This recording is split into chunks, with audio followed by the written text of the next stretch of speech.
1 to 1 ஆன்மீக நேயர்களுக்கு வணக்கம். நவகிரகங்களை பற்றி நம்ம பார்த்துட்டு வரோம்.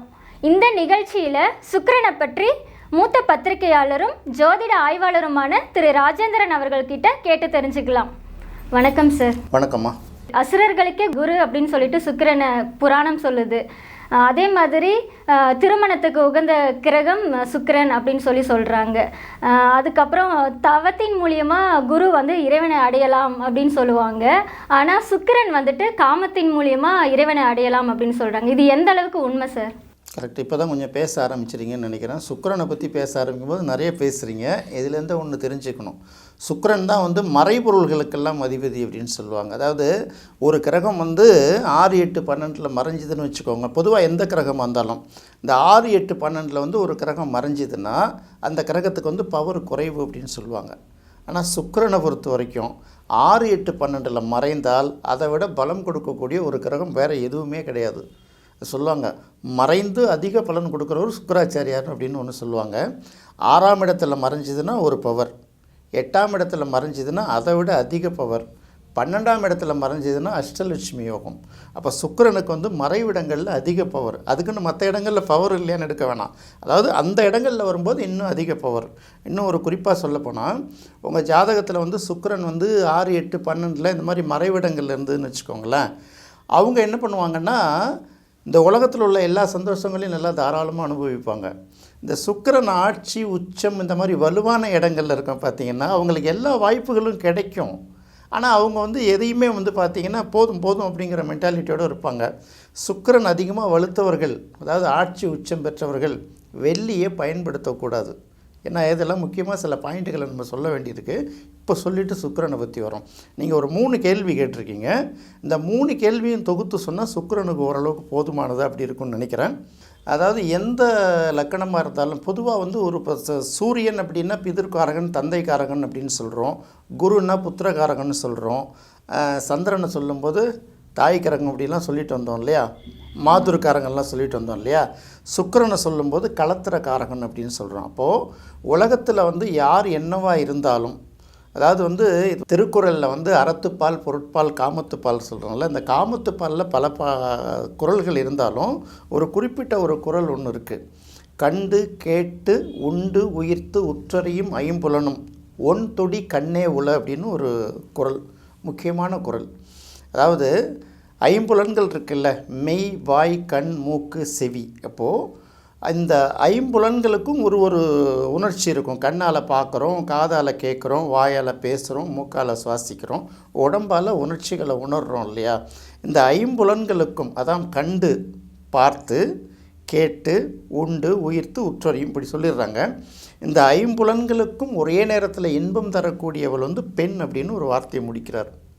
இப்போ புரியும்னு நினைக்கிறேன். இதுக்கு மேலே நம்ம டீட்டெயிலாக இதை பற்றி சொல்ல வேணாம். அதாவது 2500-3000 வருஷத்துக்கு முன்னாடி எழுதின ஒரு குறளுக்கு சுக்கிரனோட நம்ம உதாரணத்தோடு பார்த்தோம்னா சரியாக ஞாபகம் வருங்கிறதுக்காக நான் இதை சொல்கிறேன். அப்போது எந்த உயிரினமாக இருந்தால் கூட அது தனியாக இருந்து பயன் இல்லையே. 2 பாசிட்டிவும் நெகட்டிவும் சேர்ந்தால் தானே ஒரு புது எனர்ஜி வரும். அப்போ ஆண் பெண் சங்கமம் அப்படின்னு ஒன்று சொல்கிறோம் இல்லையா. அப்போ மகிழ்ச்சி ஆணால் பெண்ணுக்கு மகிழ்ச்சி, பெண்ணால் ஆணுக்கு மகிழ்ச்சி. இது விலங்கினங்கள்லேயும் உண்டு, பறவை இனங்கள்லேயும் உண்டு, ஏன் தாவர வகையில் கூட ஆண் பெண்ணுங்கிற பிரிவெல்லாம் இருக்குது. அப்போ இது எல்லாத்தையும் இணைக்கிறது, காரகத்துவம் செய்கிறது, மகிழ்ச்சி அடைய கொடுக்கக்கூடியது எல்லாமே பார்த்திங்கன்னா சுக்கிரன் தான். அப்போ சுக்கிரன் இல்லாட்டி இந்த உலகத்தில் இனப்பெருக்கம் அப்படின்னு ஒன்று கிடையவே கிடையாது இல்லையா, மகிழ்ச்சின்னு ஒன்று கிடையவே கிடையாது இல்லையா. அதனால தான் என்ன சொல்கிறாங்கன்னா சுக்கிரனை களத்திரக்காரகன் அப்படின்னு சொல்கிறாங்க. களத்திரம்ங்கிறது வடமொழி சொல். அப்போ சுக்கிரன் அப்படிங்கிறது திருமணத்தை தீர்மானிக்கக்கூடிய ஒரு கிரகம். அப்போ திருமணம் அப்படிங்கிறத விட இப்போ திருமணம்ங்கிறது நாமளாக வகுத்துக்கிட்டது. நம்ம ஏற்கனவே சொன்னோம் இல்லையா, பொய்யும் வழுவும் தோன்றிய பின்னர் ஐயர் யாத்தனர் கரணம் அப்படின்னு ஒன்று சொல்கிறோம் இல்லையா. அப்போ அந்த திருமணம் அப்படிங்கிறது ஏற்படுத்தப்பட்ட ஒரு விதிகள். அதுக்கு முன்னாடி அந்த விதிகள்லாம் கிடையாதுல்ல. ஆணும் பெண்ணும் சேர்ந்து அனுபவிக்கக்கூடிய சுகங்கள் அத்தனையுமே சுக்கிரனுக்கு சொந்தமானது. இது மட்டுமே இல்லை, வாய்க்கு அறுசுவை உணவுன்னு சொல்கிறோம்ல, அந்த அறுசுவைன்னு ஒன்று சொல்கிறோம்ல, அந்த மாதிரி மசாலா பொருட்கள்னு சொல்கிறோம்ல, இது எல்லாத்தையும் குறிக்கிறது எல்லாமே சுக்கிரன் தான். சுக்கிரன் இல்லைன்னா இந்த வாழ்க்கையில் சுகபோகங்கிறது எதுவுமே கிடையாது. அப்போ சுக்கிரன் அப்போ ஏன் அதை களத்திரக்காரகன், திருமணத்துக்கு சம்மந்தப்பட்டோம் இப்படிலாம் சொல்கிறோம் இல்லைங்களா. சந்திரனை பற்றி அன்றைக்கி பேசும்போது நம்ம என்ன சொன்னோம், ஒரு அழகு எல்லாத்தையும் மயக்கிறது. ஆனால் சந்திரனுங்கிறது அழகு, நான் சுண்டி இழுக்கிற அழகு இருக்குல்ல, அது சுக்கிரன். கவர்ச்சின்னு ஒரு வார்த்தை சொல்லுவோம் இல்லையா, இதுக்கு உரிய கிரகம் வந்து சுக்கிரன். அப்போ அந்த சுக்கிரன் அப்படிங்கிறத அந்த உலகத்தை ஆண் பெண் சக்திகள், காதல், திருமணம், மகிழ்ச்சி, பொழுதுபோக்கு எல்லாத்துக்கும் கேளிக்கைன்னு ஒரே வார்த்தையில் சொல்கிறோம்ல, இது எல்லாத்துக்கும் முக்கியமான காரணமாக இருக்கிறது சுக்கிரன் தான். இது ஒரு பாயிண்ட்டு. புராணங்கள் வந்து சுக்கிராச்சாரியார் அப்படின்னு சொல்லுது இல்லையா, அப்போ சுக்கிராச்சாரியார் அப்படின்னு சொல்லும்போது அசுரகுரு அப்படின்னு சொல்கிறோம். அசுரகுருவுக்கும் தேவகுருவுக்கும் ஒரு வேறுபாடு இருக்குது. அசுரகுருன்னா என்ன, தேவகுருன்னா என்னன்னு பார்க்கணும். அப்புறம் புராணங்களில் வந்து தேவகுருங்கிறவங்க வந்து மென்மையானவர்கள், அசுரவர்கள்ங்கிற வந்து முரட்டுத்தனமானவர்கள். இவங்களுக்கும் அவங்களுக்கும் தொடர்ந்து போர் மூண்டுக்கிட்டே இருக்கும். அசுரர்கள் என்ன பண்ணுவாங்க, போராடி போராடி வென்றுக்கிட்டே இருப்பாங்க. தேவர்கள் வந்து போராடி போராடி என்ன பண்ணுவாங்க, அவங்க ஒரு பக்கம் ஜெயிச்சிட்டு இருப்பாங்க. ஒரு கட்டத்தில் வந்து பார்த்திங்கன்னா தேவர்கள் வந்து ராஜதந்திரத்தில் ரொம்ப கெட்டிக்காரங்களாக இருப்பாங்க. அசுரர்கள் வந்து அவங்களும் வந்து அதுக்கு ஈக்குவலான கெட்டிக்காரங்க இருந்தால் கூட கொஞ்சம் முரட்டுத்தனம் இருக்கும். என்ன அசுரத்தனமாக நடந்துக்கிறேன்னு கேட்குறோம்ல, அப்படி நம்ம வச்சுக்கிறது. நம்ம வில்லன்கள்லாம் நம்மளை அசுரனாக நினச்சிக்குவோம், நம்மளை நாமளே தேவர்களாக நினச்சிக்கிறது. இது வந்து மனிதனோட இயல்பு. அப்போது ஒரு கட்டத்தில் பார்த்திங்கன்னா தேவர்கள் எல்லாம் ஒன்று சேர்ந்து அசுர இனத்தை மொத்தமாக அழிச்சிடுறாங்க. அழித்த பிறகு அந்த இனத்தை எப்படி காப்பாற்றுறது? அப்போ வந்து கடவுள்கிட்ட வரம் கேட்டு, யார் இறந்தாலும் நீங்கள் வந்து இறந்தவர்களை எழுப்பக்கூடிய அந்த சஞ்சீவி மந்திரத்தை நான் உங்களுக்கு கொடுக்குறேன்னு சொல்லிட்டு அந்த சஞ்சீவி மந்திரத்தை சுக்கிராச்சாரியார்களுக்கு கொடுக்குறாரு. அப்போ அசுரர்களுக்கும் தேவர்களுக்கும் யுத்தம் நடக்கும்போது அப்போ வந்து அசுரர்களை நீங்கள் அழிக்கவே முடியாது இப்படிங்கிற ஒரு பவரை கொடுக்குறாங்க. அந்த சஞ்சீவிங்கிறது நம்ம என்னாகும், பிற்காலத்தில் வந்து நம்ம மருத்துவம் இருக்கு இல்லையா, மருத்துவத்தில் தீராத நோய்களையெல்லாம் தீர்க்கக்கூடிய சில அரிய மூலிகைகள் இருக்குல்ல, சஞ்சீவி மூலிகையை எடுத்துகிட்டு வேணா சஞ்சீவி மலையவே தூக்கிட்டு போகிறார்ல அனுமார். அப்போ அந்த சஞ்சீவின்னு ஒரு விஷயத்த சொல்கிறோம்ல, சஞ்சீவிங்கிறது செவ்வாய், ஏன்னா அந்த இடத்துல மூலிகை, இதுதான் சஞ்சீவி மூலிகை. இதை கொடுத்து எதுக்கு குணப்படுத்த முடியும், எந்த நோய்க்கு எதை கொடுக்க முடியும் அப்படின்னு சொல்லிட்டு தீர்மானமாக முடிவு பண்ணி எடுக்கிறாங்கல்ல, அந்த இடத்துல சுக்கிரன் வந்துடுவார். அப்போது யாராலையும் தீர்க்க முடியாத ஒரு பிரச்சனைக்கு, யாராலையும் கண்டுபிடிக்க முடியாத ஒரு ரகசியத்தை, யாராலும் வெல்ல முடியாத ஒரு மனிதரை, இது எல்லா பவரையும் கொடுக்கறது வந்து சுக்கிரன். இப்போ அசுரகுருக்கும் தேவகுருக்கும் ஒரு சின்ன வித்தியாசம் இருக்குது. இப்போது எப்படின்னா, ரெண்டு பேரும் ரோட்டில் சண்டை போட்டுட்டு நிற்கிறாங்கன்னா தேவகுரு போய் ஒதுங்கு, சண்டை போடக்கூடாது, சமாதானமாக போங்கன்னு சொல்லுவார். அவன் போடான்ட்டு போயிடுவான். அதே அங்கே அசுரகுரு போனார்னா சண்டை போடாதீங்க, போங்கம்பார். கேட்கலன்னு வச்சுக்கோங்களேன், இவனுக்கு 2 அவனுக்கு 2 போட்டு படா அப்படின்னு வெட்டிட்டு போயிடுவானுங்க. அப்போ தேவகுருக்கும் அசுரகுருக்கும் வித்தியாசம் இருக்குல்ல. அவர் வந்து வீரமும் விவேகமும் நிறைந்தவர் சுக்கிரன், விவேகம் மட்டும் நிறைந்தவர் தேவகுரு, அந்த குரு பிரகஸ்பதி அப்படின்னு சொல்லுவாங்க. அப்போ இதுதான் வந்து இதில் முக்கியமான பாயிண்ட்டு. அப்போ எல்லா கிரகமும் மறைந்தால் வந்து பவர் எழுந்து போயிடுது. இவங்க மட்டும் ஏன், சுக்கிரன் மட்டும் எங்கெங்கெல்லாம் மறைதோ அந்த இடத்துல பவராக இருக்குங்கிறதுக்கு காரணம் வந்து இதுதான். உலக ரகசியங்களை எல்லாம் அறிந்தவர் வந்து சுக்கிரன் தான். சுக்கிரனை பற்றி சொல்லும்போது என்னுடைய குருநாதரை பற்றி நான் ஒரு பாயிண்ட் உங்களுக்கு சொல்லலான்னு நினைக்கிறேன். சூட்சமம்னு ஜோதிடத்தில் ஒரு வார்த்தை இருக்குது. இதுதான் சூட்சமம், இதுதான் சூட்சமம், இதுதான் ரகசியம்னு சொல்ல, ரகசியங்களோட இன்னும் அட்வான்ஸு ஸ்டேஜ் தான் சூட்சமம் அப்படிங்கிறது. இது என்ன சூட்சமம் அப்படின்னு கேட்டிங்கன்னா, ஒரு நாள் நானும் என்னுடைய நண்பரும் அவருடைய அலுவலகத்துக்கு பார்க்க போயிருந்தோம். அப்போ வந்து அவர் ஒரு கிளைண்ட்டு வந்து ஹாரஸ்கோப் ஜோதிடம் பார்த்துக்கிட்டு இருந்தார். நாம் போய் எங்கள் குறுக்க உட்கார முடியாதுல்ல. அப்போ என்ன பண்ணார், நீங்கள் அந்த 2 பேரும் அந்த ரூமில் உட்காந்துருங்க, கொஞ்ச நேரம் கழிச்சு கூப்பிட்றேன்னாரு. ரூமில் புக்ஸ் இருக்குது, ஆளுக்கு ஒன்று படிச்சுக்கிட்டு இருங்க அப்படின்னாரு. ஆளுக்கு ஒரு புக்ஸ் எடுத்து படிச்சுக்கிட்டு இருந்தோம். அதுக்குள்ளே அந்த கிளைண்ட்டை பார்த்துட்டு அவர் அனுப்பிட்டு உள்ளார வந்தாரா. வந்த பிறகு 2 பேர் கையில் உள்ளேயும் பார்த்தாரு. அவர் வந்து என்னுடைய நண்பர் வந்து கையில் வச்சுருக்க ஜோதிட சூட்சமங்கள் அப்படின்னு அந்த புத்தகத்தோட டைட்டில். இவர் பார்த்துட்டு, என்ன தம்பி மத்தியானம் சிக்கன் சாப்பிட்டீங்களா அப்படின்னு அவரை கேட்டார். அப்படியே மிரண்டு போயிட்டார் அவர். என்னென்னா, சூட்சமம் அப்படின்னு ஒரு வார்த்தை வருது இல்லை, அந்த சூட்சமத்துக்கெல்லாம் விடை காணக்கூடிய ஒரே ஆள் சுக்கிராச்சாரியார். அப்போ சிக்கன் அப்படிங்கிறது வந்து நான்வெஜ் தானே, அது அசுரர்கள் அப்படின்னு வரும்போது வருதில்ல. அப்போது சூட்சமங்களை எல்லாம் முழுக்க அறிந்தவர் சுக்கிராச்சாரியார் மட்டுமே. அப்போ சுக்கிரனுடைய பலம் மட்டும் ஒருத்தவங்களுக்கு கிடைச்சிருச்சுன்னா அவங்க வந்து உலகத்தில் உள்ள எல்லா ரகசியங்களும் கண்டுபிடிப்பாங்க, எல்லாத்தையும் சுட்டு வீழ்த்திட்டு வெளியில் வரக்கூடிய திறமை வந்து அவங்களுக்கு நிறைந்திருக்கும். அதுதான் சுக்கிரனுக்கு அவ்வளோ பெரிய பவர். இன்னும் சொல்லப்போனால் இறந்தவர்களை எழுப்பக்கூடிய சஞ்சீவி மந்திரத்தை அவருக்கு போட்டியாளரான தேவகுரு அவர் மகன் கசனை அனுப்பி வச்சு கற்றுக்கிட்டு வர சொல்ல கதையெல்லாம் புராணத்தில் வரும். அந்தளவுக்கு வந்து சுக்கிரங்கிறது அவ்வளோ பவர்ஃபுல்லானது. ஒரு ஜாதகத்தில் சுக்கிரன் நல்லா இருந்ததுன்னா அவங்க வாழ்க்கையில் எப்படியும் கூடுமான வரைக்கும் ஒரு மகிழ்ச்சியாகவே இருப்பாங்க. மகிழ்ச்சின்னா எல்லாருக்கும் துன்பங்கள் உண்டு, நெருக்கடிகள் உண்டு. அதையும் தாண்டி பெரும்பான்மையான நேரங்கள் அது வந்து அவங்க ஓரளவு இருக்கிற சுச்சுவேஷனுக்கு தகுந்த மாதிரி தன்னை மாற்றிக்குவாங்க. எது கேட்டாலும் உங்களுக்கு அந்த அடிப்படை பேஸ்லேருந்து எடுத்து அக்கு வேறு ஆணி வேறு பிரித்து அழகாக விளக்கம் கொடுக்குறாங்கல்ல. ஆனால் கொஞ்சம் கடுமையாக தான் கொடுப்பாங்க, ஆனால் அற்புதமாக இருக்கும். ஏன்னா அவரும் குரு தானே, நாம் தான் பிரித்து வச்சுக்கிறோம் அசுரகுரு தேவகுருன்னு. இப்போ அடுத்த கேள்விக்கு வரேன்.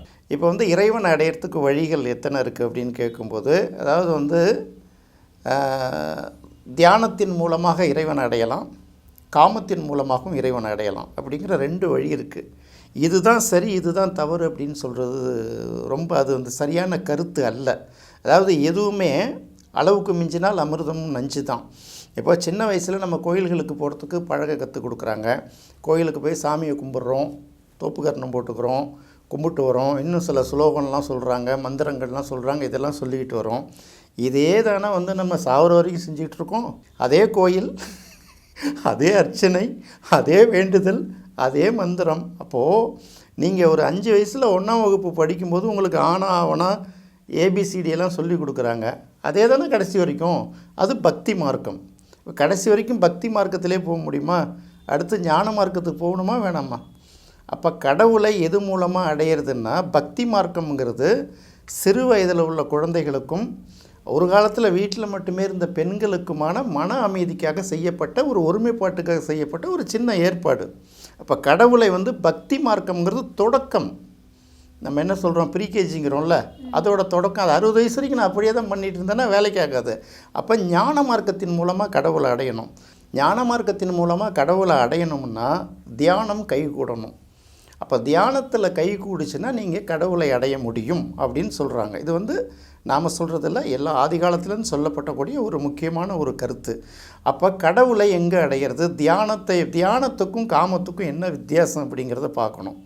இதை வந்து 2த்தையும் தெளிவாக வந்து இப்போ நம்ம ஜோதிடம்னா வெறும் ஜோதிடத்தை மட்டும் சொல்லியிருக்க முடியாது. அப்போ காமத்துக்கும் தியானத்துக்கும் என்ன வித்தியாசம், என்ன ஒற்றுமை அப்படின்னு பார்க்கும்போது, ஒரு மனிதன் வந்து ஒரு ஆணும் பெண்ணும் சேர்ந்துருக்கக்கூடிய அந்த உச்சக்கட்ட காமத்தில் கண் மூடுவாங்க 2 பேரும். அடுத்தது தியானத்தோட உச்சக்கட்டத்தில் கண்ணை மூடுறாங்க. இந்த எப்போ கண்ணை மூடுவாங்கன்னு எடுக்கிறோம்ல, இதுக்கு தான் நான் அந்த திருக்குறளை சொல்லி எடுத்துகிட்டு வந்தது. 5 ஒரு சேர இன்பம் தரக்கூடிய ஒரு பெண் அப்படின்னு சொல்லிட்டு, அப்போ அந்த காமத்தோட உச்சத்தில் தான் ஒரு ஆணும் பெண்ணும் சேர்ந்து கண் மூட முடியும். தியானத்தோட உச்சத்தில் தான் வந்து இங்கே கண் மூட முடியும். இது வந்து தேவகுரு, அது வந்து அசுரகுரு. அப்போ காமத்தை அடைவது, காமம்ங்கிறது என்ன அர்த்தம் இல்லை, நாட் ஓன்லி செக்ஸ், விருப்பம்தான் காமம். திருவிளையாடல் படத்துலலாம் பார்க்குறோம்ல, கொங்குதேர் வாழ்க்கை அஞ்சிறை தும்பி காமம் செப்பாது கண்ட. காமம்னா விருப்பம், அவ்வளவு தான். ஒரு மனதில் உள்ள ஆசைகளை நிறைவேற்றிக்கிறது. அதில் ஒரு ஆசை வந்து இந்த உடல் சார்ந்த விஷயம், அவ்வளோதான். இன்னும் எவ்வளோ இருக்கு இல்லையா? அப்போது இது 2த்தையும் அடையும் போது நீங்கள் கடவுளை அடையணும். எல்லாத்தையும் கட்டுப்படுத்திட்டு கடவுளை அடையிறது ஒன்று, எல்லாத்தையும் அனுபவிச்சுட்டு வாழ்க்கையோடு வாழ்ந்து கடவுளை அடையிறது ஒரு வழி. இந்த 2வது வழியத்துக்கும் வழிகாட்டுறவர் தான் சுக்கராச்சாரியார். 2மே வழிகாட்ட முடியும். நீங்கள் எந்த வழியை தேர்ந்தெடுக்கிறீங்க, எந்த வழியிலையும் இந்த இன்னொரு திருக்குறளை ஞாபகம் வச்சுக்கணும், மிகினும் குறையினும் நோய் செய்யும் தான். அதே கதியாக கிடக்கக்கூடாது, இங்கே இதே கதியாக கிடக்கக்கூடாது. வாழ்க்கையில் அது ஒரு பகுதி காமம், அவ்வளோதான். அதோடு முடிச்சுட்டு போகணும். அதே போல் வாழ்க்கையில் ஒரு பகுதி பக்தி, ஒரு பகுதி ஆன்மீகம். நான் முழுக்க ஆன்மீகத்திலே கிடப்போம்னாலும் தவறு, முழுக்க இங்கேயே காமத்திலே கிடப்போம்னாலும் தவறு. இது 2ம் கலந்தது. இதை தான் வந்து தத்துவங்கள் சொல்லுது. நாம் என்ன நினைக்கிறோம், ஒன்று இப்படி பிடிச்சிக்கிறோம் அல்லது அப்படி பிடிச்சிக்கிறோம். அப்படி அல்ல. இது வேணால் இதை எடுத்துக்கலாம், அது வேணால் அது எடுத்துக்கலாம். எல்லாத்துலேயுமே ஒரு டிசிப்ளின் இருக்குது, அதை கடந்து போகக்கூடாது. இப்போ வந்து 2வது முறையில் கடவுளை அடைய வழி சொல்கிறவர், காமத்தின் வழியில் கடவுளை அடையிறதுக்கு அடையாளம் காட்டுறவர், வழிகாட்டுறவர் சுக்கிரன். சார், இப்போ எல்லா கிரகத்துக்கும் அடையாளங்கள் நீங்கள் வழக்கமாக சொல்லிட்டு வரீங்க. இப்போது சுக்கிரனுக்கு என்ன அடையாளங்கள் இருக்கிறது சார்? சுக்கிரன் அப்படின்னாலே உங்களுக்கு அழகு தானே. அழகான பொருள்கள், அலங்கார பொருட்கள் அத்தனையிலும் சுக்கிரனுக்கு வந்து கலைக்காரகன் அப்படின்னு ஒரு பேர் உண்டு. கலைகள் அனைத்து விதமான கலைகள், ஆயக்கலைகள் 64ன்னு சொல்கிறாங்கல்ல, இந்த 64 கலைகளும், ஆயக்கலைகள்னால் என்னன்னு சொல்லியிருக்கேன் உங்கள்கிட்ட? இல்லை சார். ஆயக்கலைகள்னால் அழகு கலைகள், வேறு ஒன்றும் இல்லை. தமிழர் வளர்த்த அழகு கலைகள் அப்படின்னு சொல்லிட்டு ஒரு நூல் எழுதியிருக்காரு. யார் எழுதியிருக்காரு? மயிலை சீனி வெங்கடசாமி. தமிழ் வளர்ச்சி ஆராய்ச்சி பேரறிஞர் அப்படின்னு பட்டம் பெற்றவர். அவர் எழுதியிருக்காரு. தமிழர்களோட அந்த பாரம்பரியமான அழகு கலைகள்லாம் தொகுத்து எழுதியிருப்பார். அதை பார்க்கும்போது எனக்கு சுக்கிரன் அவர் ஜாதகத்தில் ரொம்ப ஸ்ட்ராங்காக இருக்குமோ அப்படின்னு தோணுது. அப்போ சுக்கிரனுக்கு கவியோன் அப்படின்னு ஒரு பேர் இருக்குது, கலைஞன் அப்படின்னு ஒரு பேர் இருக்குது. அப்போ கவின்னா இப்போ கவிதை அப்படின்னு வரும்போது அங்கே வந்து சுக்கிரன் வந்துடுவார். இதை இலக்கியம்னு வரும்போது சந்திரன் வருவார். இங்கே ரெண்டுக்கும் வேறுபாடை நம்ம பார்க்கணும். அப்போ காவியங்கள் படைக்கணுன்னாலும் ஓவியம் தீட்டணுன்னாலும் கலைகளில் வந்து மிளிரணும் அப்படின்னாலும் ஒரே இடத்துல வந்து ஒரு மேடையில் இருக்கக்கூடிய கலைஞர்கள்லாம் இருக்காங்கல்ல, எல்லா கலைகள் 64 கலைகளுமே எந்த கலையிலையாவது ஒருத்தன் ஸ்ட்ராங்காக இருந்தால் கூட அவங்களுக்கு வந்து சுக்கிரன் வலுவாக இருந்தால் தான் அந்த கலையில் வந்து அவங்க ஸ்ட்ராங்காக இருக்க முடியும். ஸோ அதனால் 64 கலைகளுக்கும் அவர் தான் அதிபதி. இப்போ நம்ம எல்லாமே என்ன நினைக்கிறோம், இந்த சினிமா நடிகர்களுக்கு மட்டும்தான் சுக்கிரன் அப்படின்னு பார்க்குறாங்க. சுக்கிரனுக்கும் சினிமாவுக்கும் சம்மந்தமே இல்லை. சம்மந்தம்னா அப்படி சொல்லக்கூடாது. சுக்கிரனை வச்சு சினிமா நடிகர்கள் சினிமா துறையை தேர்வு செய்யக்கூடாது அப்படின்னு சொல்கிறோம். அதுக்கு வேறு காம்பினேஷன். எல்லா கலைகள்லையும் சுக்கிரன் இருப்பார். பேச்சுக்கலை கூட அதில் வரும். கவிதை எழுதுறது, காவியம் படைக்கிறது, காலமாக நீடித்து நிற்கிறாங்கல்ல, இது எல்லாத்துக்குமே சுக்கிரன் வந்துடுவார். சுக்கிரனுடைய நிறம் அப்படின்னு பார்க்கும்போது வெள்ளை தான். வெள்ளைனா சந்திரனுக்கும் சுக்கிரனுக்கும் சில இடங்களில் ஒற்றுமை வரும், சில இடங்களில் வேற்றுமை வரும். ரெண்டுமே நீரை குறிக்கக்கூடிய கிரகம். சந்திரன் சுக்கிரனும் ஒரு ஜாதகத்தில் நல்லா இருந்ததுன்னா அவங்க மலை மேலே போர் போட்டாலும் தண்ணி வரும்னு நம்ம ஏற்கனவே பார்த்துருக்கோம் இல்லையா. அப்போ ரெண்டும் நீரை குறிக்கக்கூடிய கிரகம். அதே மாதிரி இரண்டையும் துணியை குறிக்கக்கூடிய கிரகம். காட்டன் துணினா சந்திரன் வந்துடுவார், பட்டு துணினா சுக்கிரன் வந்துடுவார். அப்போ நூல், சாயம் எல்லாத்துலேயுமே அவங்களுடைய பங்களிப்பு இருக்கும். அதே மாதிரி நீர்ப்பாசன துறையிலையும் இந்த பங்களிப்பு இருக்கும். சுக்கிரனுக்கு உரிய அந்த அடையாளங்கள் அப்படின்னு பார்க்கும்போது பெண்கள் தான் சுக்கிரன். சந்திரனும் பெண்கள் தான், சுக்கிரனும் பெண்கள் தான். மணப்பெண் அப்படின்னு வரும்போது யார் வருவாங்க? சுக்கிரன் தான் வருவார். தாயின்னு வரும்போது சந்திரன் வருவார். இப்போ மாமியார்னா யார், மருமகள்னா யாருன்னு இதுலேருந்து நீங்கள் வேறுபாடு எடுத்துக்கலாம். மாமியாரை வரும்போது சந்திரனை வச்சுக்கலாம், மருமகளாக வரும்போது சுக்கிரனை வச்சுக்கலாம். யார் கை ஓங்கியிருக்குன்னு பார்த்துக்குவோம், அப்படி பார்த்துக்கணும் சார். இப்போது நிறம் சொன்னீங்க, வெண்மை தான் வந்துட்டு சுக்கிரனுக்கு உகந்ததுன்னு சொன்னீங்க. பிங்கை விட்டுட்டிங்களே சார், பிங்கை கூட சொல்லுவாங்க. ஆமாம், பிங்கை சொல்லணும். அதாவது நான் சந்திரனை சொல்ல வந்து அதை விட்டுட்டேன். சந்திரன் வந்து நீர் மாதிரி ஒரு நிறமற்ற கிரகம், அது ஒரு மாதிரி ஒயிட்டு. இது வந்து இந்த பால் வெண்மை அப்படின்னு சொல்கிறோம்ல, இங்கே வந்து சுக்கிரன் வருவார். அந்த ரோஸ் மில்க் கலருங்கிறோம்ல, பிங்க்கு, பேபி பிங்க், இங்கே வந்து சுக்கிரன் வந்துடுவார். அதனால் இந்த வெள்ளையை போட்டு குழப்பிக்க வேணாம். அதனால் சுக்கிரன் நல்லா ஞாபகப்படுத்துனீங்க. அந்த சுக்கிரனுக்கு பிங்க் உரிய கலர், அதுக்கு உரிய அந்த உலோகம் இருக்குது இல்லையா, அது வந்து வெள்ளி. நீங்கள் அந்த எந்த கிரகத்தையாவது பார்த்தீங்கன்னா சூரியன் சந்திரனை தான் நமக்கு நல்லா பளிச்சுன்னு தெரியும். நான் காலையில் விடிவெள்ளி அப்படின்னு சொல்கிறோம்ல, அது சுக்கிரனை குறிக்கிறது.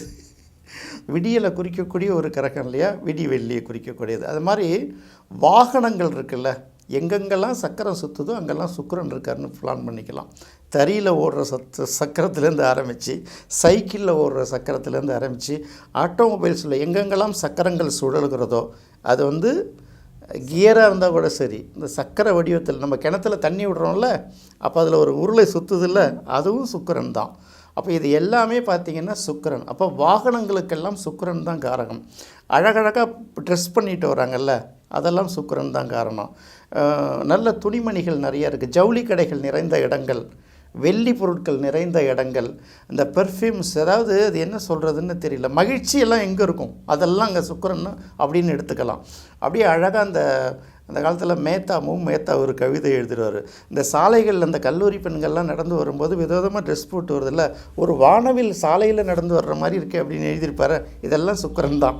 அப்போ சுக்கிரனுங்கிறது மனமகிழ்ச்சியோடு இருக்கிறது. இது வந்து சுக்கிரனோட பாசிட்டிவ் சைடில் நிறையா சொல்லுவோம். வைரம்லாம் சாதாரணமாக எல்லோரும் போட்டுக்க முடியாது இல்லையா. அப்போ வைரத்தை குறிக்கக்கூடிய கிரகம் வந்து சுக்கிரன். தானியங்களில் மொச்சை எப்படிலாம் சொல்கிறோம். இப்போ குருவுக்கும் சுக்கிரனுக்கும் பெரிய வேறுபாடுகள் கிடையாது, ரெண்டுமே இனிப்பை குறிக்கக்கூடிய கிரகம் தான். இப்போ குரு அப்படின்னு வரும்போது நேரடி இனிப்பு, சுக்கிரன் அப்படின்னு வரும்போது என்ன பண்ணுவீங்கன்னா கொஞ்சம் இந்த புளிப்பு கலந்த இனிப்பு இருக்குல்ல, புளியே சுக்கிரன் தானே, மாங்காவும் சுக்கிரன் தானே, புளிப்பு சுவை எல்லாமே அது கொஞ்சம் இனிப்பு கலந்து தான் வரும். இப்போது நம்ம வெல்லம் அப்படின்னா நம்ம என்ன சொல்கிறோம், வெல்லம்னா நம்ம இனிப்பாக இருக்கிற வெல்லம், கரும்புலேருந்து எடுக்கிற வெல்லம். இது பனை வெல்லம்னு வருது இல்லை. அப்போ பனை வெல்லம் வரும்போது அங்கே சுக்கிரன் வந்துடுவார். எப்படின்னா கொஞ்சம் வித்தியாசம். அதாவது வந்து பனை வெல்லம் உடம்புக்கு ரொம்ப நல்லது தானே, ஆனால் நம்ம ரெகுலராக அதை யூஸ் பண்ணிக்கிறது கிடையாது இல்லையா. ஸோ அது வந்து பார்த்திங்கன்னா அங்கே சுக்கிரன் வருவார். இப்போ வெல்லத்தில் இனிப்பு தான், ரெண்டுத்துக்கும் கொஞ்சம் கொஞ்சம் வித்தியாசம்.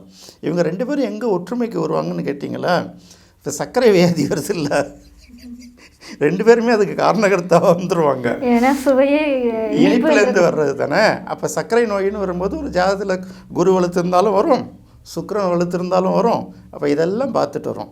அப்போது இப்போ இன்னொரு முக்கியமான பாயிண்ட்டு சொல்லணும் அப்படின்னு நினச்சிக்கிட்டு இருந்தேன்.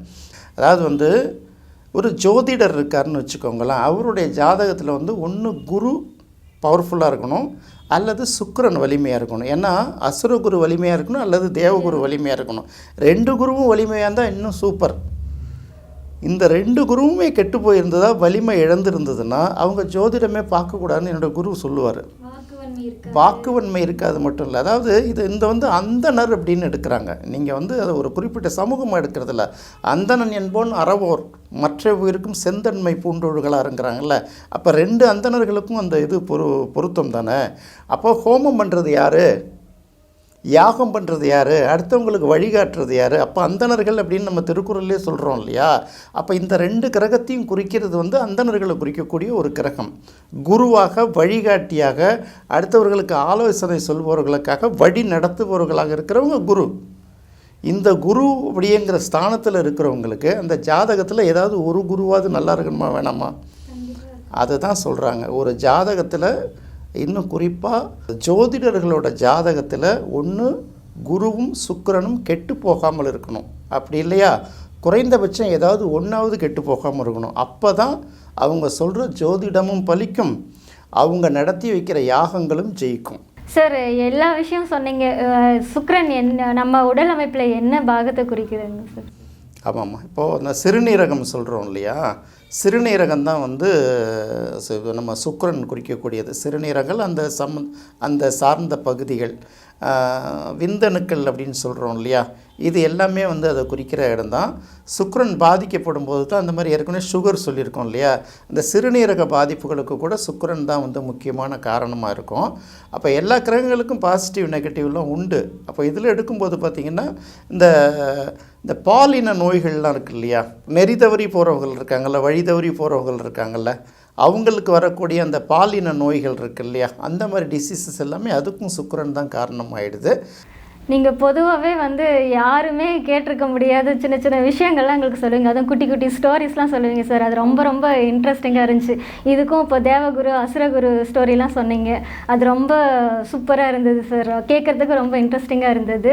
அதே மாதிரி குறிப்பாக சஞ்சீவி மந்திரம் அறிந்தவர்கள் வந்து சுக்கிரன் வலுவாக இருப்பாங்க அப்படின்னு சொன்னீங்க. இதெல்லாம் ரொம்ப புதுமையாக இருந்தது சார். ரொம்ப நன்றி சார். நன்றிம்மா. இந்த நிகழ்ச்சியில் சுக்கிரனை பற்றி பல சுவாரஸ்ய தகவல்கள் உங்களுக்கு தெரிஞ்சிருக்கும் நான் நினைக்கிறேன். அது பயனுள்ள தகவலாகவும் உங்களுக்கு இருந்திருக்கும். அடுத்த நிகழ்ச்சியில் வேறொரு கிரகத்தை பற்றி பல சுவாரஸ்ய தகவல்களுடன் உங்களை சந்திக்கிறேன். நன்றி, வணக்கம்.